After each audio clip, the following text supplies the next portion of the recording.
Genèse 11 sur 1-32. Genèse 11 sur 1. Toute la terre avait une seule langue et les mêmes mots. Genèse 11 sur 2. Comme ils étaient partis de l'Orient, ils trouvèrent une plaine au pays de Chénieur, et ils y habitèrent. Genèse 11 sur 3. Ils se dirent l'un à l'autre: Allons, faisons des briques, et cuisons-les au feu. Et la brique leur servit de pierre, et le bitume leur servit de ciment. Genèse 11 sur 4. Ils dirent encore: Allons, bâtissons-nous une ville et une tour dont le sommet touche au ciel, et faisons-nous un nom, afin que nous ne soyons pas dispersés sur la face de toute la terre.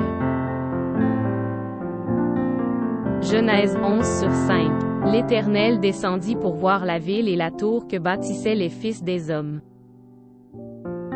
Genèse 11 sur 6. Et l'Éternel dit: Voici, ils forment un seul peuple et ont tous une même langue, et c'est là ce qu'ils ont entrepris.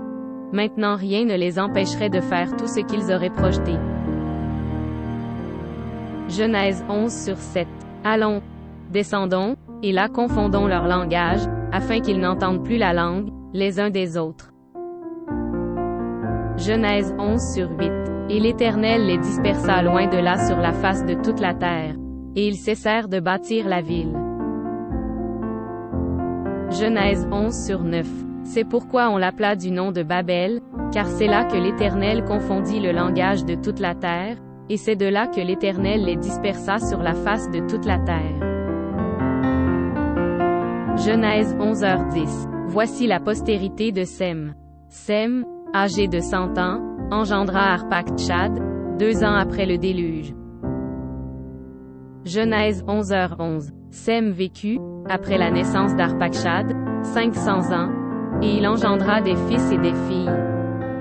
Genèse 11h12. Arpachshad, âgé de 35 ans, engendra Shélar.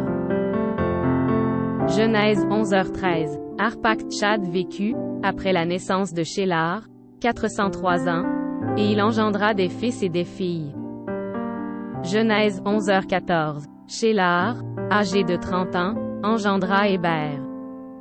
Genèse 11h15. Shélar vécut, après la naissance d'Héber, 403 ans, et il engendra des fils et des filles. Genèse 11h16. Héber, âgé de 34 ans, engendra Péleg. Genèse 11h17. Héber vécut, après la naissance de Péleg, 430 ans, et il engendra des fils et des filles. Genèse 11h18. Péleg, âgé de 30 ans, engendra Révou. Genèse 11h19. Péleg vécut, après la naissance de Révou, 209 ans, et il engendra des fils et des filles. Genèse 11h20. Révou, âgé de 32 ans, engendra Sérog. Genèse 11h21. Révou vécut, après la naissance de Sérog, 207 ans, et il engendra des fils et des filles. Genèse 11h22. Sérog, âgé de 30 ans, engendra Naker.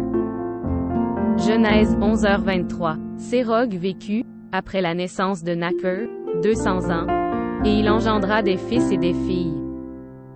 Genèse 11h24. Naker, âgé de 29 ans, engendra Térar. Genèse 11h25. Naker vécut, après la naissance de Térar, 119 ans, et il engendra des fils et des filles. Genèse 11h26. Térar, âgé de 70 ans, engendra Abram, Naker et Haran. Genèse 11h27. Voici la postérité de Térar. Térar engendra Abram, Naker et Haran. Haran engendra Lot. Genèse 11h28.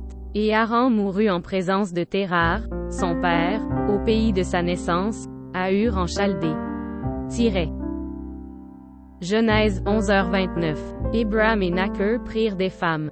Le nom de la femme d'Abram était Sarai, et le nom de la femme de Naker était Milka, fille d'Haran, père de Milka et père de Djiska. Genèse 11h30. Sarai était stérile. Elle n'avait point d'enfant. Genèse 11h31. Térar prit Abram, son fils, et Lot, fils d'Haran, fils de son fils, et Sarai, sa belle-fille, femme d'Abram, son fils. Ils sortirent ensemble d'Ur en Chaldée, pour aller au pays de Canaan. Ils vinrent jusqu'à Tcharan, et ils y habitèrent. Genèse 11h32. Les jours de Térar furent de 205 ans, et Térar mourut à Tcharan.